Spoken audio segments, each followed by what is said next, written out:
love and always pray for prophecy. Edify the body and the family.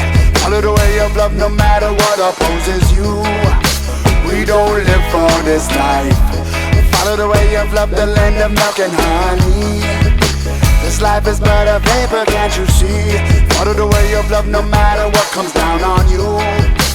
Sustained by the grace of Christ, I thank God for the breath that I breathe.